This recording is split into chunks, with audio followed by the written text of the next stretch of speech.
我和闺蜜一起穿书，同时联姻嫁给了豪门的双胞胎兄弟。她成了花钱养小白脸的恋爱脑，我成了掏空家产的伏地魔。在得知我们最后都会被扫地出门后，我俩开始存钱，准备偷偷跑路。晚饭饭桌上，莫爱国沉声开口：“既然嫁了人，就好好过日子。当前最重要的是想怎么为莫家开枝散叶。我把话放这儿，你们俩谁先怀孕，我就给谁一栋别墅，再加1000万现金。”话音刚落，宁熙和沈月对视一眼，嘴角同时勾起一抹心照不宣的弧度。我，沈月抢先道：“爸，您放心，我屁股大好生养，肯定能先怀上。爸，您看我。”宁熙不甘示弱：“我保证给咱莫家生3个，不8个。”沈月立刻反驳：“你一边去，莫尘都不回家，你找谁生？”宁熙猛地站起来，回呛道：“说的好像默然回家似的。再说了，爸又没说非得是谁的孩子，你还好意思说自己好生养？你知道怎么生孩子吗？”沈月被问住了，一脸无辜的求助：“爸，嫂子瞧不起我，您能告诉我怎么才能生孩子吗？”一瞬间，屋内鸦雀无声，莫爱国和王桂英脸上的笑容彻底僵住，脸色由红转白，再由白转黑，精彩纷呈。他们本以为用钱就能轻松拿捏这2个年轻人，岂料场面会失控到如此地步。王桂英甚至有种冲上去捂住他们嘴的冲动，他们不害臊，自己还嫌丢人呢。在一片死寂中，宁熙和沈月再次对视，然后双双扭过头，死死咬住嘴唇，拼命憋住那即将冲破喉咙的爆笑。莫爱国深吸一口气，经过一番激烈的思想斗争后，他终于做出了一个艰难的决定，声音里满是疲惫：“把莫尘和莫然都叫回来。结婚这么多天不回家看看媳妇，太不像样了。这2个儿媳妇太吓人了，还是让他们的丈夫自己来管吧。”随着2声低沉的脚步，莫尘与莫然一前一后踏入别墅。原主的记忆模糊，宁熙和沈月对这2位名义上的丈夫几乎毫无印象。然而，当他们真人出现在眼前时，那股强烈的压迫感还是让他们心头一凛。莫尘与莫然不愧是小说中的主角，肩宽腿长，身形挺拔，往那一站便是行走的荷尔蒙。虽是双胞胎，气质却截然不同。莫尘眉眼锋利，浓眉下的黑眸深邃如墨，冷冽逼人；莫然则眉眼柔和，眼尾上扬，总带着几分若有似无的轻佻笑容。莫尘随手将西装外套递给佣人，径直走到宁熙对面坐下，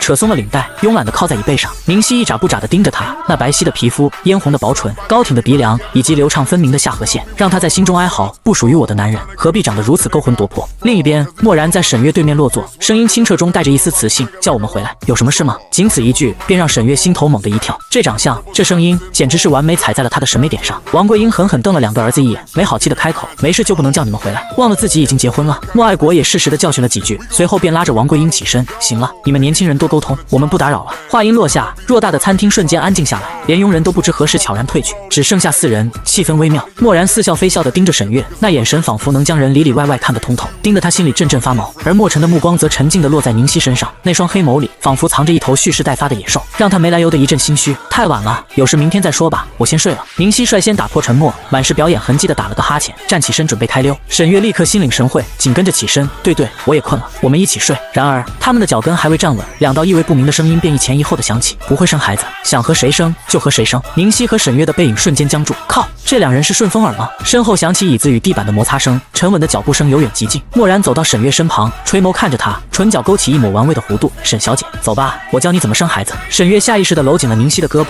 干笑着摆手：“不用麻烦了，我明天问问妇科医生就行，他们更专业。”与此同时，莫尘也逼近了宁熙，他高大的身躯投下的阴影将他衬得愈发娇小。他薄唇微起，声音低沉而充满诱惑：“宁小姐，想和谁生孩子？”那一声上扬的鼻音让宁熙紧张地咽了下口水。他只是口嗨而已啊！他强作镇定地抬起头，对上那双深不见底的眸子，讪笑道：“说的什么话？除了你，还能有谁呢？天晚了，我先睡了。”他丢下这句话，拉起沈月就想往楼上冲，岂料莫然骨节分明的大手一把扣住了沈月的手腕。他挑了挑眉：“去哪儿？不跟我研究怎么生孩子了？”沈月猛地挣脱他的钳制，拉着宁熙头也不回地跑，嘴里还胡乱编着理由：“宁熙今天做的面试太好看了，我向他请教请教。”2人逃也似的冲进宁熙的卧室，咔嗒一声将门反锁，这才背靠着门板，大口喘着气，劫后余生。门外，莫尘只淡淡瞥了一眼他们消失的方向，便收回视线，转身走向另一侧的楼梯。莫然吊儿郎当地跟上，调侃道：“他俩睡一屋了，要不你也来我这儿滚？”莫尘头也不回，声音里满是嫌恶。莫然耸耸肩，无趣地撇了撇嘴。卧室里，惊魂未定的2人瘫在床上。阿嚏！宁熙重重打了个喷嚏。沈月正用纸巾擦脸，闻言抱怨道：“宝，下次注意点，我刚洗的脸，抱歉，肯定是莫尘那家伙在背后骂我。”宁熙揉了揉鼻子。沈月叹了口气，心有余悸，本来还想占点便宜再走，现在看莫然那阴暗的样子，算了，这种福气还是留给真正的女主吧。宁熙睨了他一眼：“你还想占便宜？我一个不怎么看书的都知道，这种男主在女主面前是白切黑，在咱们这种炮灰面前就是纯黑。别想了，还是老老实实攒钱跑路吧。”一提到这个，宁熙的思绪变便沉了下去。根据原主的记忆，墨家两兄弟似乎早就知道两个妻子在外面各有所爱，却一直按兵不动，直到最后捉奸在床，才以雷霆手段将他们扫地出门，还顺势打压了林夏两家的公司。他们这是在放长线钓大鱼。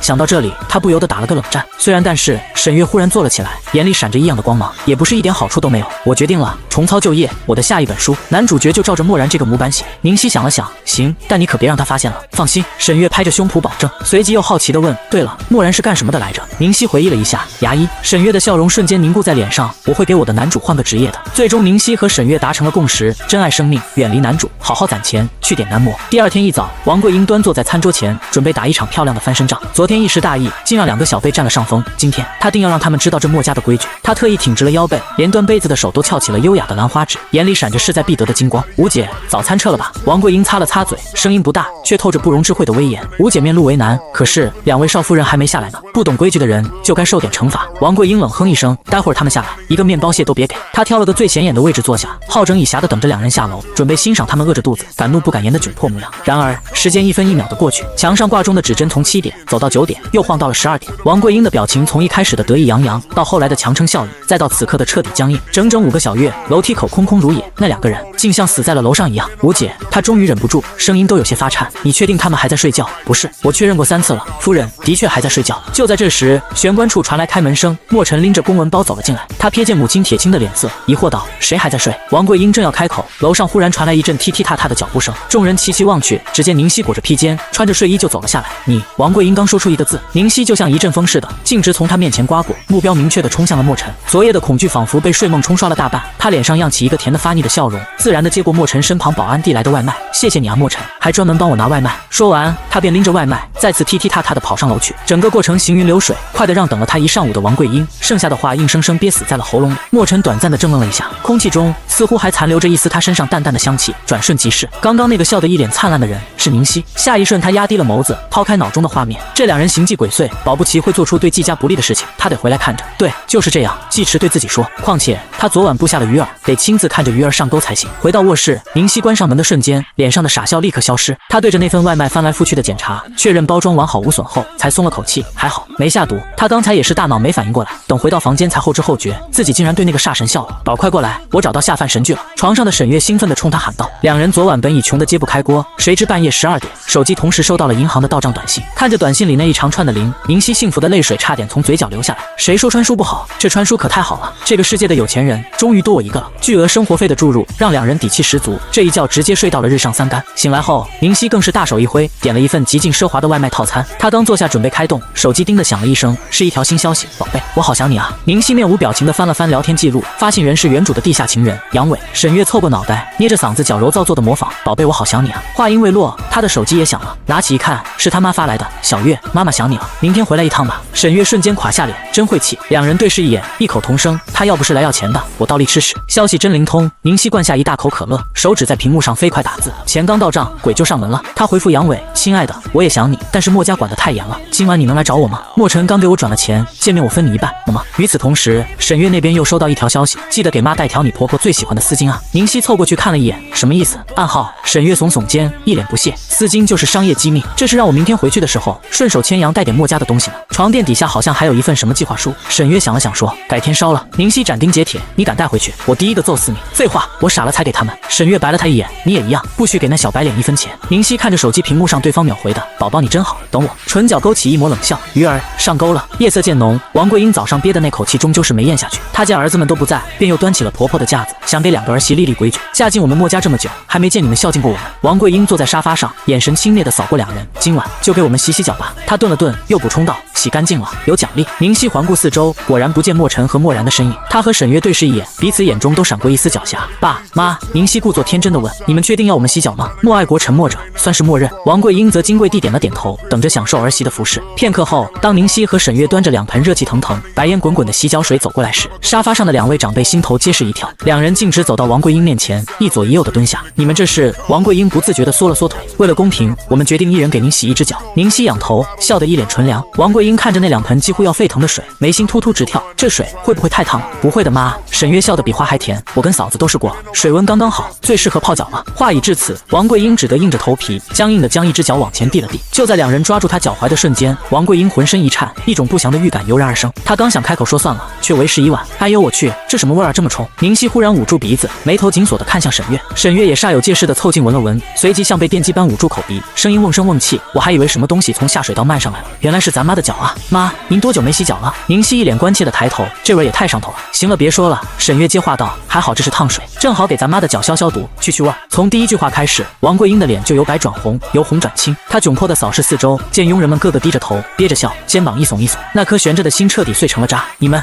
太过分了！她猛地抽回双腿，捂着脸，尖叫着飞奔上了楼。客厅里顿时一片死寂。那爸，宁熙转向莫爱国，眨了眨眼，您还洗吗？莫爱国嘴角狠狠一抽，连忙摆手，这个你们的孝心我心领了，洗脚就不用了。他仓皇起身，时候不早了，你们也早点休息。爸，沈月及时叫住他，那奖励呢？您可不能耍赖啊！莫爱国二话不说，当即掏出手机给两人各赚了10万块，然后头也不回地逃上了楼，背影看起来竟有几分仓皇和可怜。两人对视一眼，终于忍不住扑哧一声笑了出来。他们大喇喇地坐上沙发，脱了鞋，美滋滋地把自己的脚泡进了那2盆孝心之水里，舒服地发出一声喟叹，啥也没干就挣了10万，这钱赚的也太爽了。谁说这婆婆简直是送财童子啊！夜深人静，整栋别墅陷入沉睡。喵喵别墅东南角的矮墙上，一道黑影如猫般灵巧地闪过，小心翼翼地观察着地形，最终藏匿在一棵茂密的树下。紧接着，东边又出现了2道鬼鬼祟祟的身影，手里似乎还拿着什么东西，正猥琐地向大树靠近。2楼阳台，莫尘和漠然将底下的一切尽收眼底。莫尘双手插在裤袋里，身姿笔挺地立在栏杆前，深邃的眸子里波澜不惊，仿佛早已洞悉一切。前脚刚给你转了钱，后脚情夫就找上门了。漠然斜靠在墙上，白色衬衣的袖子随意挽到手肘，露出小臂上盘球的青筋。他踢了踢莫尘的小腿，语气满是戏谑：喂，亲夫有何感想啊？莫尘意味不明地哼了一声，脑海里却不由自主地浮现出宁熙早上那个甜得发腻的笑容。你对那个野男人也是这样笑的吗？你的笑可真廉价。他瞥了漠然一眼，声音沉了下去。沈月也在。漠然一愣，凝神望去，果然看到了那2个矮小猥琐的身影。他嘶了一声，沈月不是跟他不对付吗？怎么突然好的能穿一条裤子，不仅同吃同睡，还陪他一起来见情夫？他话锋一转，语气带上几分惋惜，可惜了，墨家的眼里可揉不得沙子，他们要是能安分点，大家都能好过，非要作死，那就……话音刚落，院子里突然响起一声凄厉的惨叫，那声音刚冒头，就像怕被发现似的被死死捂住，只剩下痛苦压抑的呜咽。莫尘眉尾轻挑，眼里闪过一丝诧异，闹掰了。漠然瞬间来了兴致，整个人都趴在了阳台上，努力想看清树下的动静。只见那2个矮小猥琐的身影，此刻正挥舞着手中的棍子，对着地上那道黑影就是一顿猛敲。做贼心虚的杨伟被打得满地乱滚，死命捂着嘴，只敢发出去一般的蠕动和悲鸣。宁熙，你快出来啊！再不出来，老子就要被打死了！唰啊！一声强光手电开启的脆响，与杨伟再也忍不住的惨叫同时划破夜空，大树周围瞬间亮如白昼。正打得兴起的宁熙和沈月动作一顿，看到不远处亮起的保安手电，立刻扔下凶器，头也不回的溜了，只留下泪流满面的杨伟孤零零的躺在树下，怀疑人生。莫尘和漠然沉默的看着那2个女人鬼祟的溜走，又看着地上的男人踉踉跄跄的站起来，艰难的爬向矮墙。明天在墙上插满碎玻璃吧。漠然看着那人努力又心酸的背影，叹了口气。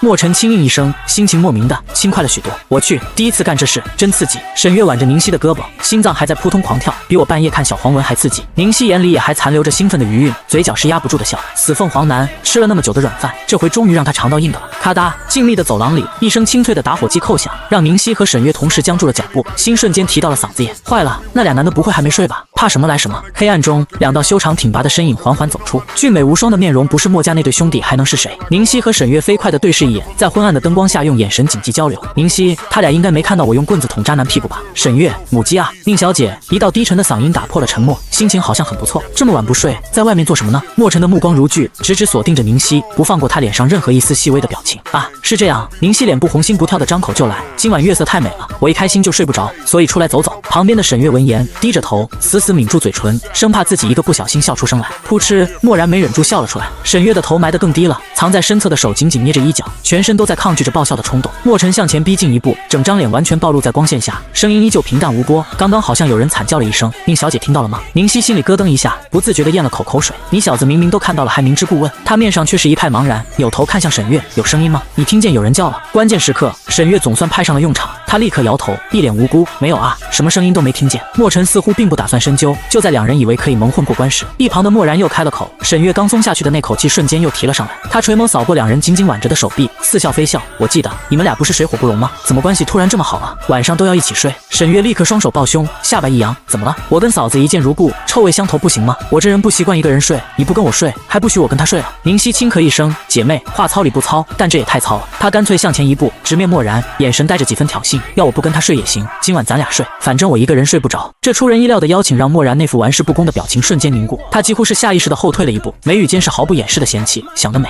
沈月得胜般的扬了扬眉，那麻烦让，本小姐要回去睡觉了。宁熙则无声的转向墨尘，眼神仿佛在问你呢，有意见？墨尘沉默着向旁边退开一步，为他们让出了通道。房间内，你说我们俩会不会欧撕的太厉害了？宁熙躺在床上，生无可恋的望着天花板。他们一穿过来就横扫婆婆，痛殴渣男，行为举止与原主判若两人，也难怪墨家那两兄弟会起疑。沈月掀开被子躺了上来，怕什么？按我那点模糊的记忆，只要我们不做损害墨家利益的事，不去招惹那两兄弟，基本就能在这里实现养老自由了。不行，宁熙垮着脸哀嚎，这种清汤寡水的日子我一天都过不下去。等咱俩攒够钱，必须跑路。我要点男模，我要摸腹肌。妈的！沈月也睁开了眼，叹了口气。自从来了这里，我一点血纹的灵感都没有，脑子里一点颜色都没有的感觉，太难受了。哎，两个欲求不满的女人齐齐发出了一声悠长的叹息。第二天一早，宝，你确定要一个人去？不用我陪着你？宁熙第10次不放心的问。昨天沈月已经通知了沈家人，说今天会带着他们想要的东西回去。沈月转身对宁熙说，对付他们几个，我一个人就够了。再说了，你待会儿不是还要去见那个凤凰男吗？昨晚宁熙已经声泪俱下的给杨伟打了电话，痛斥他放自己鸽子，玩弄自己的感情。果然，那渣男立刻约了今天见面。那都是小事，宁熙还是忧心忡忡。我不放心你一个人去，你面对的可是一家人。沈月拍了拍他的肩膀，嘴角勾起一抹自信的笑。我疯起来连自己都怕，你去了，我怕会误伤你。见他如此坚持，宁熙只好作罢。沈月拿起桌上准备好的礼物，挥了挥手，走了宝，见男人小心点啊。管家早已备好了车，司机小吴从后视镜里瞥了一眼沈月手里的东西，随即不动声色地移开视线，发动了车子，送走沈月。宁熙刚准备回房，一转身就看到王桂英正雍容地坐在沙发上，那张脸上明晃晃地写着：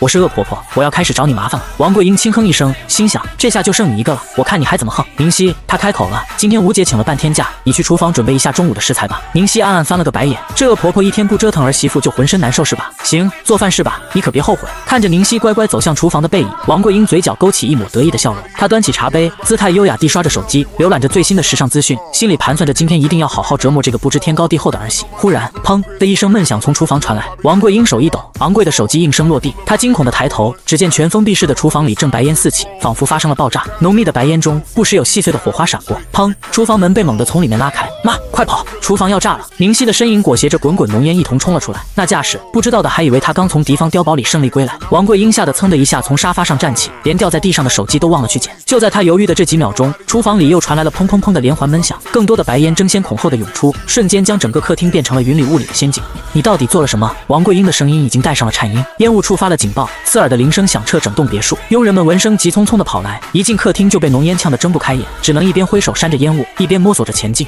快去看看厨房怎么回事！王桂英的声音尖利而惊慌，她不就是让这女人准备一下食材，怎么就把家给点了？现场一片混乱，谁也看不清谁。混乱中，不知是谁趁乱给了王桂英2巴掌，浓雾里只听见她哎呦哎呦的惨叫声。而在这场全员拯救厨房的大戏中，始作俑者宁熙早已悄无声息地坐上了开往咖啡厅的出租车，他心有余悸地拍着胸口，暗自庆幸有钱人家的厨房真是碰不得，里面那些没见过的做饭机器，他不过是随便碰了2下，竟然就自己烧起来了。幸亏他跑得快，不然就要成为史上第一个穿书后被厨房炸死的冤魂了。咖啡厅内，即使在家里耽误了一点时间，宁熙还是比杨伟先到。记忆里，原主和这个男人每次约会都是在这个咖啡厅，也都是原主傻傻的先到，等他姗姗来迟。当杨伟的身影出现在门口时，宁熙刚要不耐烦地翻个白眼，却猛然注意到了他那极其别扭的走路姿势。他立刻收回视线，握拳抵在唇边，假装专心致志地看着桌面，实则强忍着笑容。杨伟昨晚遭受了非人的折磨，伤还没好利索就得出来继续营业，有时候他都佩服自己这钢铁般的意志力。他双腿分开，几乎与肩同宽，僵硬地靠着上半身的力量带动双腿向前挪动，每一步都小心翼翼，竭力避免牵动到某个不可言说的伤处。尽管如此，那地方还是一抽一抽的传来钻心的疼。他扶着桌子，一点一点地往下坐，屁股彻底接触到沙发的那一刻，他的表情瞬间扭曲，整张脸憋成了猪肝色。你没事吧？宁熙强忍着笑，明知故问。他记得自己没用多大力气啊，怎么就成这样了？杨伟艰难地摆了摆手，故作镇定，没事，痔疮犯了而已。宁熙嘴角抽搐了一下，看来是真伤得不轻，连痔疮这种话都这么轻易地说出口了。宝宝，杨伟强忍着疼痛，直奔主题。昨晚真是个意外，今天你把钱带过来了吗？就这一句话，瞬间浇灭了宁熙心中仅存的那一丝丝愧疚。早知道就在用点力，直接把他捅穿，送他去肛肠科躺着，看他还怎么出来骗钱。杨伟没正经工作，但胜在长得白净斯文，靠着一张脸和花言巧语，就把原主哄得心甘情愿地为他掏空家底。一想到原主那些血汗钱，宁熙就心疼得不行。他深吸一口气，下一秒眉心微蹙，眼眶瞬间泛红，眸子里水光潋滟，活脱脱一朵带露的芙蓉。杨伟一直知道宁熙漂亮，却发现今天的她格外动人。要不是债务催得紧，他真想先跟她干点别的，而不是张口就要钱。西西，你知道的，我一个男人每天光是人情往来就要花不少钱，你放心，你给我的每一分钱我都记在心里呢。他深情款款地说着，还想去牵宁熙的手，等你从墨家出来，我马上就娶你回家。宁熙不动声色地抬手，将一缕碎发挽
起身，理了理外套的褶皱，走吧，去看看他遇到了什么麻烦。宁熙跟在他身后，看着男人挺拔宽阔的背影，心中一片茫然。这就过去了。刚才那副要将他生吞活剥的气势，就被一句轻飘飘的知道了化解了。他总觉得这男人肚子里还憋着什么后招，正胡思乱想着，前方的莫尘却突然停下了脚步。宁熙反应不及，砰的一声撞上他坚实的后背，他惊呼一声，连忙后退一步。怎么停下了？莫尘没有说话，只是默默递过一张洁白的纸巾，那片干净的白色在宁熙眼前晃了晃，他怔了片刻，才明白是让他擦掉未干的泪痕。他偏过头，避开莫尘的动作，声音里带着一丝刻意维持的沙哑：“不用了，底妆防水，干了就好。”话音未落，他便率先迈开步子，像是在逃离什么一般，迅速拉开车门坐了进去。车门关上的瞬间，隔绝了男人的视线。莫尘看着他决绝的背影，握着纸巾的手指微微收紧，神色晦暗不明。与此同时，医院安静的走廊里，消毒水的气味清冷的弥散开来。一间办公室里，身穿白大褂的男人半张脸隐在口罩之后，只露出一双沉静而深邃的眼睛。他低声询问面前的下属，他把东西交出去了。站在他对面的正是早晨送沈月出门的司机小吴。他神色纠结，支支吾吾的回答：“二少爷，少夫人她算是交了吧？”漠然的目光骤然变冷，什么叫算是？少夫人她从礼盒里拿出了一条，小吴的声音越来越低，仿佛那几个字烫嘴，是黄色的围巾。漠然的眉头瞬间拧成一个川字，眼底满是匪夷所思。计划里伪造的机密资料，怎么会变成一条丑得出奇的围巾？时间倒回1小时前，沈月提着礼盒回到沈家，沈父沈母连同弟弟沈启安早已在客厅等候多时。沈启安更是迫不及待地伸手去抢，却被他轻巧避开。在全家人灼热的注视下，沈月慢条斯理地掀开盒盖，指尖捏着那条颜色堪比陈年污渍的围巾，轻轻一提，展示在众人面前。整个沈家客厅陷入死寂，连远处角落里负责监视的小吴都惊得目瞪口呆。沈月看着周围错愕的神情，嘴角轻轻一勾，心里暗自得意。蓦然从惊愕中回神，神色变幻不定。他现在在做什么？小吴的表情更加难以启齿，脑海里闪过沈月抡起一只生腌澳洲大龙虾狠扇家人耳光，又穿着高跟鞋猛踹沈启安的离奇画面。他踌躇半晌，最终只能含糊其辞：“二少夫人应该在来医院的路上了。”话音刚落，办公室的门就被人猛地推开，沈月如同一阵旋风闯了进来，神情别扭地站到他面前，语气不善：“给我洗个牙，虾肉卡在牙缝里了，难受死了。”小吴见状，默默地退了出去，还体贴地带上了门。他心里翻江倒海，谁能想到二少夫人居然因为塞牙就跑来找二少爷看牙。办公室内，蓦然被他这理直气壮的要求气笑，他甚至怀疑自己听错了：“让我给你洗牙？你不就是牙医吗？不找你找谁？”沈月撇了撇嘴，理直气壮地说：“再说了，家属不是免费。”蓦然咬紧后槽牙，抬手指向墙上的专家简介：“你最好看清楚我的专业领域再说。”沈月凑过去扫了一眼，只见上面赫然写着金砖口腔颌面高难度手术及疑难杂症，职位是高级主任医师。他浑不在意地眨了眨眼，回头望向蓦然：“那又怎么了？高级医师就不会洗牙了？”蓦然的胸膛剧烈起伏，平日里引以为傲的涵养在这一刻摇摇欲坠。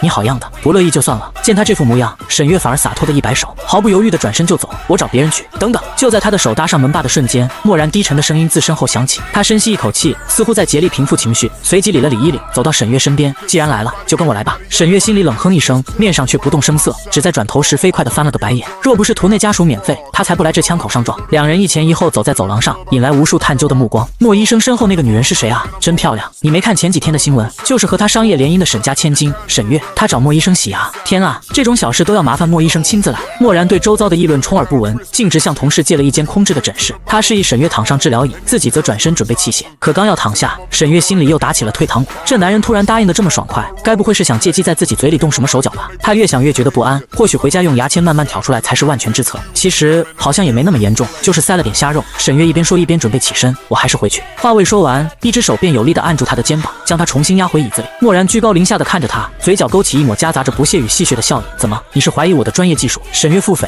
我不是不信你的技术，我是不信你的人品。”仿佛看穿了他的心思，蓦然的语气骤然冷了下来，带着不容抗拒的命令：“躺好，张嘴。”那股不容置疑的压迫感让沈月心头一跳，他认命地躺平，目光却不受控制地飘向头顶那盏刺眼的手术灯，脑子里神游天外，竟开始构思起一篇关于腹黑牙医和倒霉病人的小说。蓦然的手指修长而稳定，他戴上无菌手套，拿起探针，动作冷静而专业。然而当他俯身，器械的冷光第一次清晰照亮沈月的口腔时，他的动作却猛然一滞。那是一口近乎完美的牙齿，每一颗都洁白匀称，排列的如同教科书里的标准范例。作为一名自小就对口腔结构痴迷的顶尖医生，蓦然见过无数疑难杂症，却从未在现实中见过如此无可挑剔的牙齿。骤然间，他感觉喉结不受控制地滚动了一下，心底涌起一阵陌生的悸动。他怎么也想不到，那个在墨家上下口中处处需要提防的沈月，竟拥有这样一件令他这个专业人士都为之惊叹的艺术品。沈月被他盯得发毛，嘴巴张得发酸，不耐烦地含糊道：“你要是不愿意，给我根牙签就行了。”闭嘴！漠然的声音带着一丝微不可察的颤抖，眼神里迸发出发现稀世珍宝般的光芒，之前的冷淡和不耐烦消失得无影无踪，现在就洗。沈月满头雾水，这人是疯了吗？给我洗个牙而已，怎么激动成这样？与此同时，宁氏集团26层电梯门悄然划开，莫尘与宁熙一前一后走出，这一整层都是高管办公区，此刻却安静的出奇，只听见总经理办公室内传来一声有气无力的喊话：“没预约的不让进啊！”门被推开，宁也看到来人，先是一愣，随即双眼爆发出惊人的亮光，仿佛见到了救世主。接，他丢下手里乱七八糟的文件，一个箭步冲到宁熙面前，死死攥住他的手，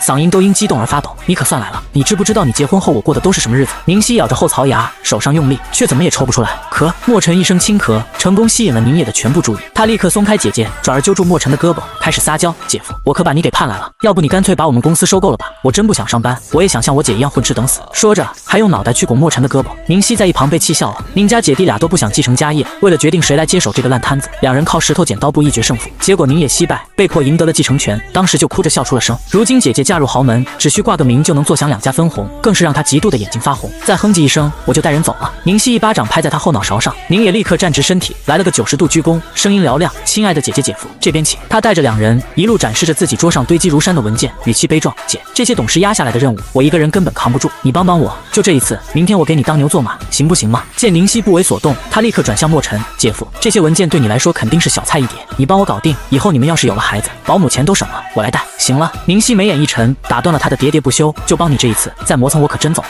得嘞！宁野瞬间满血复活，转身就往外跑，到门口还不忘回头大喊：“亲爱的姐姐姐夫，我出去了，跟朋友洽谈公务了，你们忙。”人影一溜烟就没影了。办公室内，宁熙看着那堆文件，随手一扶，将其全部推到桌子中央。他转向莫尘，脸上露出一抹狡黠的微笑：“莫总，这些就交给你了，可别辜负你小舅子的信任，不是你刚答应的吗？”莫尘微微蹙眉，不解地看着他。夫妻一体，我答应可不就等于你答应了吗？宁熙笑得像只偷腥的猫，语气轻快又理直气壮。他不等莫尘反驳，便转身一个葛优瘫倒在沙发上，懒洋洋地摆摆手：“哎，刚才哭得我体力透支，得休息会儿，就不陪你了。”莫尘看着他那副气定神闲的模样，无奈地摇了摇头，终究还是坐回桌前，开始整理那堆杂乱的公文。一旁的赵助理目睹了全程，心中暗自感慨：以往只有董事会那些老狐狸能使唤莫总，没想到宁熙小姐三言两语就让他服服帖帖地干起了活。办公室里，三人分工明确，各忙各的，竟形成了一种奇妙的和谐。宁熙戴上耳机，惬意地刷着短视频，手指却在屏幕上飞快地给杨伟发去信息：“50万真的太多了吗？30万也行，我急用。”对面几乎是秒回了一个鲜红的感叹号，下一秒，他的微信界面便提示对方已开启好友验证。宁熙扬了扬眉，嘴角勾起一抹冷笑，转而打开短信，不紧不慢地编辑了一条消息：“笑死，还从没有哪个男人能从我手里白拿走1分钱。”房间里静的只剩下纸张翻动的声音。莫尘偶尔抬头活动脖颈，视线总会不经意地落在沙发上的那道身影上。他看着手机，嘴角时而弯起，露出浅浅的酒窝，神情专注又慵懒。那一瞬间，莫尘心头竟生出一个念头：或许就这样，在外人面前扮演和谐夫妻，私下里互不干涉，也未尝不是一个好的选择。至于那个杨伟，他自然会派人查个清楚。此时的宁熙正对着短视频里一个猛着眼、腹肌分明的男模垂涎欲滴，心里默念：这平淡无趣的日子是时候该结束了。总有一天，他要亲手摸一摸这理想型的腹肌。傍晚，莫家别墅的铁栅门缓缓打开，两辆豪车一前一后驶入。宁熙刚下车，就看到沈月也从另一辆车上下来，两人相视一笑，默契的挽着手向屋内走去。莫尘和默然并肩跟在后面。给了吗？莫尘目视前方，声音冷静。默然愣了一下，才低声回道：没呢。莫尘意味深长地瞥了他一眼，没再说话。四人走进玄关，一股浓烈的焦糊味扑面而来，让气氛瞬间变得诡异。厨房大门敞开，里面除了被熏得漆黑的墙壁，空无一物。王桂英从客厅走过来，阴阳怪气地剜了宁熙一眼，那眼神仿佛在说：看你干的好事。莫爱国轻咳一声，打圆场道：都回来了，家里出了点状况，今天我们出去吃。我的天，谁把厨房给炸了？蓦然惊呼。宁熙凑到沈月耳边，低声复盘了上午的壮举。沈月听完，默默对他竖起一个大拇指，满眼敬佩。牛。莫尘的目光在宁熙身上停顿了一秒，又默默离开。实际上，今天上午，这位新婚妻子只是想进厨房一展身手，结果还没碰到食材，就让一整套智能厨电全线报废，顺带毁了满冰箱的珍贵食材。传输第3天，他就成功让莫家全员出动，奔赴酒店解决晚餐。